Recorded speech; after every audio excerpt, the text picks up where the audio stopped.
at shop.tcm.com or at Barnes & Noble DVD locations.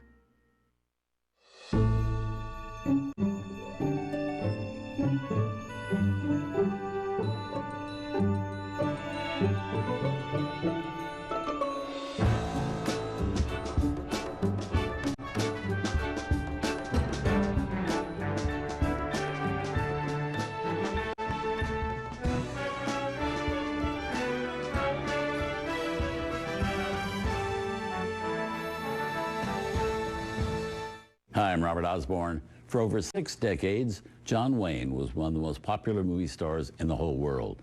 He's TCM Star of the Month for April, and tonight we're taking a look at the later years in his career, specifically films he made in the 1960s and 70s.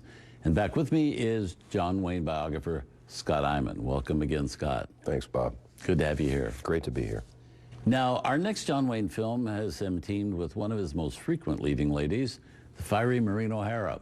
The movie is McLintock, produced by John Wayne's company Batjack in 1963, with a cast also including Yvonne DiCarlo, Stephanie Powers, and in a very prominent role, John Wayne's son Patrick. It's a movie directed by Andrew V. McLaughlin.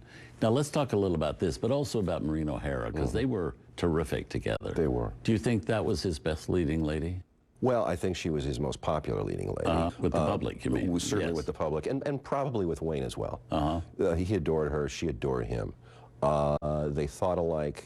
They both had tempestuous relationships with John Ford, but underneath the tempestuous relationship with John Ford was a deep love and affection.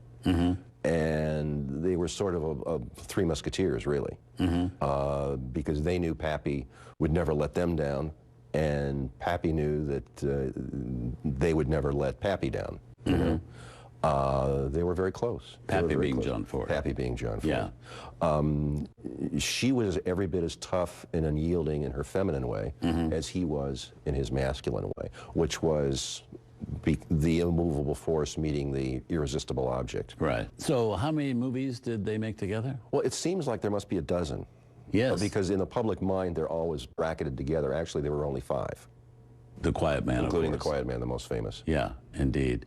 Well, also, let's talk about this film. Why was this film particularly made? Basically, it was made... Wayne had made The Alamo for United Artists. In order to get some completion funding, because the picture had gone over budget, he had mortgaged... And he was funding the movie. And he was funding the movie to a great extent himself. He had mortgaged the Batjack Film Library to United Artists to get some money. Because the Alamo had not recouped, United Artists still owned the Batjack Film Library. McLintock was made to get the Batjack Film Library back with Batjack, essentially. To be able to pay off that To be able to pay off the loan so they could once more own their film library, which included pictures like Hondo, The High and the Mighty, some major Wayne pictures, very commercial Wayne pictures. The picture was made for a price. It was made for $2 million, which was considerably less than a John Wayne picture cost in 1962. About $1 million less, maybe a little bit more than $1 million less.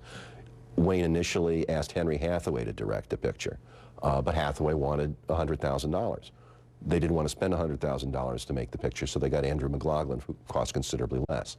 And it was that way all the way down the line, except Wayne would not cheat the picture. He would cut costs whenever possible, but he wouldn't cheat the picture. The picture had to look like a typically well-produced John Wayne picture, when in fact, they were cutting corners all the way through the movie, because the object was to return enough profit to United Artists so that they get their library back. And they did get the library back. And the picture was enormously profitable, and Wayne did in fact get the library back. Well, let's see the film. Here it is, released by United Artists in 1963. Here's John Wayne as McLintock.